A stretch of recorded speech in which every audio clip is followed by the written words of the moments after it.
এখন আমাদের কাজ হচ্ছে ইতিমধ্যে যেসব সংস্কারের সুপারিশ করা হয়েছে সেগুলোর ব্যাপারে ঐকমত্য তৈরি এবং সেগুলো বাস্তবায়নের পদ্ধতি তৈরি করা। রাষ্ট্রের সংস্কার একটি চলমান প্রক্রিয়া, কিন্তু সংস্কারের শুরু না করলে সেই প্রক্রিয়া অগ্রসর হবে না। সবচেয়ে বেশি দরকার সেই কারণেই সকলের সম্মতি এবং ঐকমত্য, যাতে করে এই প্রক্রিয়াটা অগ্রসর করা যায়। এই ঐকমত্য তৈরির জন্য কমিশনের পক্ষ থেকে আমরা রাজনৈতিক দল ও রাজনৈতিক শক্তিগুলোর সঙ্গে দলগত ও জোটগতভাবে যোগাযোগ ও বৈঠক করব। কিন্তু আনুষ্ঠানিক বৈঠকের চেয়েও জরুরি হচ্ছে কমিশন ও দলগুলোর মধ্যে সার্বক্ষণিক যোগাযোগ থাকা এবং অনানুষ্ঠানিক আলোচনা।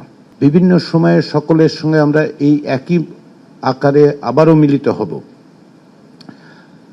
আমাদের সকলের লক্ষ্য যেহেতু এক, রাষ্ট্রের বিভিন্ন প্রতিষ্ঠান ও পদ্ধতির সংস্কার করা এবং দ্রুততম সময়ে একটি নির্বাচন করা, সেহেতু আনুষ্ঠানিক যোগাযোগের পাশাপাশি বোঝাপড়া তৈরি করা এবং একত্রে কাজ করা খুবই জরুরি।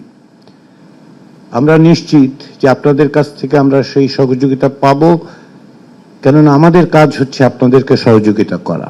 আমরা আশা করি যে আলাপ আলোচনার মধ্য দিয়ে ঐকমত্যের ভিত্তিতে একটি জাতীয় সনদ তৈরি হবে, যা আগামীতে দেশ কিভাবে চলবে, কি আদর্শ ধারণ করবে তার একটি দলিল হয়ে উঠবে। তার ভিত্তিতেই যারাই ক্ষমতায় আসুন, যারাই ক্ষমতায় থাকেন, আশু এবং দীর্ঘমেয়াদের সংস্কারগুলো তারা সাধন করতে পারবেন। এই লক্ষ্যেই কমিশনের এই কার্যক্রম শুরু হচ্ছে।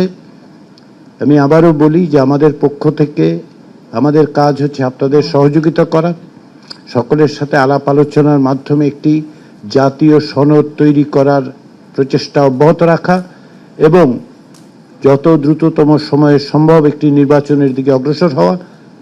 সর্বোপরি এমন একটি দলিল তৈরি করা তা যেন ভবিষ্যতে বাংলাদেশের, যাকে আমরা বলছি নতুন বাংলাদেশ, তার পথরেখা নিশ্চিত করতে পারে। এই কথা বলে আমি আবারও কমিশনের পক্ষ থেকে আপনাদের ধন্যবাদ জানাই।